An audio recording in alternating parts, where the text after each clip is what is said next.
Hey everyone, Not So Strainer here, and I wasn't going to make a video about my opinion on the ports of Fire Red and Leaf Green on the Switch, but everyone's talking about it and I kinda have to run after this trend, so I'll give you my 2 cents. I am fine with most of it, but there's one thing that I believe it's the worst decision ever.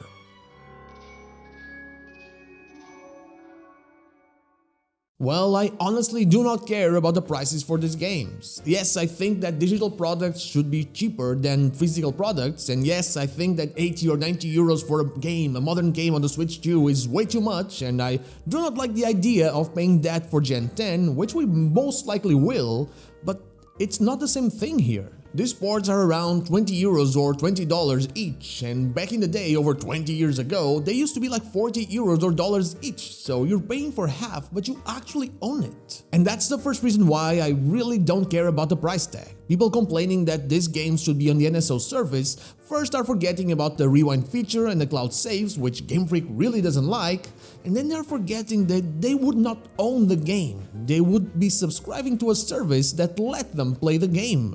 It wouldn't be yours, it would be a part of a service that could end at any time. Imagine if you put hours and hours on your Pokémon Leaf Green on NSO, shiny hunting and all that, and then 10 years from now they discontinue the service and you're left with nothing. At that point, 10 years from now, you would have paid a lot more than $20 or euros and have nothing to show for it. This way, you pay your 20 and the game is on your Switch. It's yours, you own it. And another reason why I don't think the price tag is that bad is because you have so many different ways of playing these games. They're not exclusives by any means. You can play them through their cartridges, you can play them on your PC, you can play them on your phone, you can play them on your modded 3DS, you can play them on your PSP if you have modded that as well. There's really no reason why you should complain about the price tag if you just want to play these games. Come on, how many times have you pirated Fire Red and Leaf Green in the past? Why are you pretending that you would stop now if prices were any different?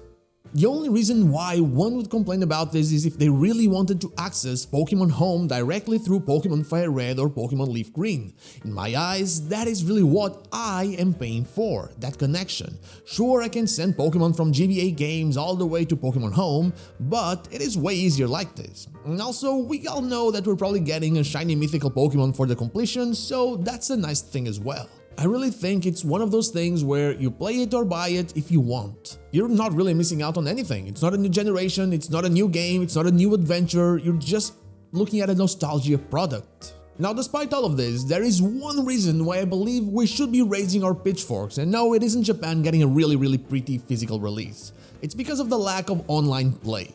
These games will be impossible to complete if you don't buy both. And even then, you'd need 2 consoles if you buy both of them. Unless you know people IRL that play those games on the Switch.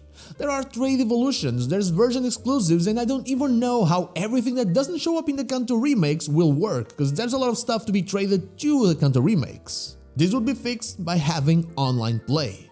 A game coming out in 2026 and not having that is absolutely the worst thing ever, and there is really no defending that position. Pokémon is about catching, trading, and collecting.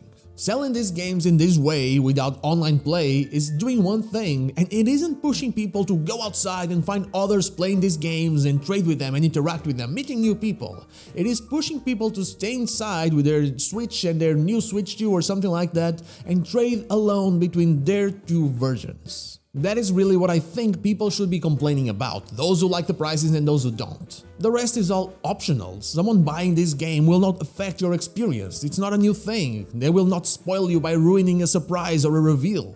Play your own version, whether it is like an actual official one or an emulated one, and let them play theirs. Thank you so much for watching, I'll see you all on the next one. But before I go, I want to thank my YouTube members Good Old Deo, Sean Speaks and Dash Plays, and my Twitch subscribers Anubis Here, Zanes222, Lazarix, The Dr. Joe, and Teixeira23 for going that extra mile. Thank you so much for all of your support.